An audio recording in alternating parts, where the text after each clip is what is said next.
Everyone was shocked by the 7.9 inflation rate in February. It was the highest rate in the last few decades, but experts reassured us that the number had reached its highest point and the Fed would do everything it could to bring it down. But the rate of inflation in March was even worse, going up to 8.5%. The US prices went up to their highest level since 1981. As a matter of fact, it's 4 times more than the 2% target. It has also effect on the mind. Consumers will rush up to the store with the belief that the price of items will rise even higher, which will drive demand and eventually lead to even greater inflation. The Fed is caught in a sticky situation. However, although it wants to finally manage inflation, it also fears that if interest rates rise too much, it would lead to a recession or possibly depression. As a result, they're saying they'll hike rates but doing nothing to back it up. The way the economy works is complicated. It is made up of millions around the world and thousands of companies. With one wrong move, the economy can go into a crisis from which it will take years to rebuild. But why do prices keep going up? How long will they continue to go up? Are we going to have a recession or a depression? Is there anything we can do to plan for the next crisis? We will address all of these issues, but before we get there,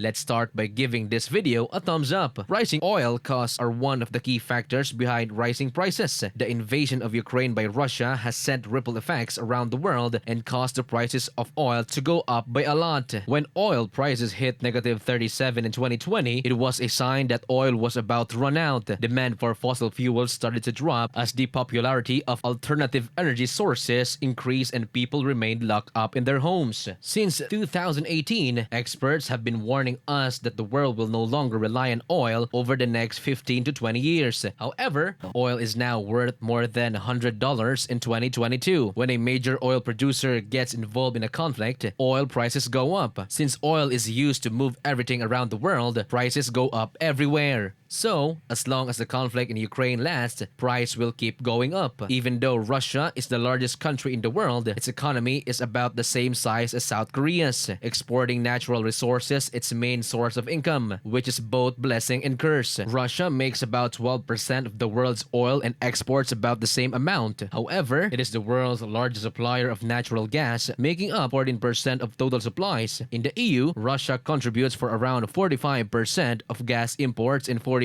of total gas consumption. When it comes to coal, Russia makes 5% of the coal used in the world. Russia is the source of energy for many nations around the world, especially in Europe. 33% of the world's energy demands are met by crude oil, which is only an example of how important oil and gas are. Coal is second with about 30%, and natural gas is third with about 24%. That's about 87% of all the energy the world needs. That's why cutting Russia off from the rest of the world's economy is causing such a big problem with energy. The US and UK have already banned oil from Russia, but Europe can follow suit right away because some countries get more than half of their energy from Russia. If the war in Ukraine keeps going on for a long time, energy prices won't go down. This means that inflation will keep going up everywhere, including in the US. Americans won't be able to buy as much as they used to because their income doesn't go up by 8.5% every month. When demand goes down, companies make less money, so they cut costs. This makes unemployment go up, which again makes demand go down because people don't have a way to make money. This cycle continues forever. When inflation isn't under control, the economy is at risk of going into recession, which is why it's so harmful. But even if the war in Ukraine ends, it doesn't mean that oil prices will go down because Russia doesn't plan to stop there. At its peak, the Soviet Union, which was part of the Russian Empire, covered an area from East Germany to Afghanistan. However, despite Russia's limited ability to recover all of that territory, when the Soviet Union fell apart, it has made sure to keep former Soviet countries reliant on it. When Russia invaded Ukraine, it had one purpose in mind: to conquer it, and it won't stop till the Carpathian Mountains are in sight. Kazakhstan, the 9th biggest country in the world, is a good example. Russia is a big part of its economy. Protests broke out in one of the cities in January, and you can probably guess who the president of the country called for assistance. Exactly, Russia. Russia send troops all the way to Kazakhstan to combat the protests there. A peaceful takeover of Kazakhstan would be Russia's first step after it conquers Ukraine, and it can use the same logic to invade Kazakhstan if there is another protest. Besides, Russians make about 20% of Kazakhstan's population. Most of the former Soviet republics have similar stories, like Georgia, Armenia, Azerbaijan, and other Central Asian republics. Some of these countries, like Kazakhstan and Azerbaijan, are big oil producers. Since there are still so many wars to come, oil prices won't be stable for a long time. As a result,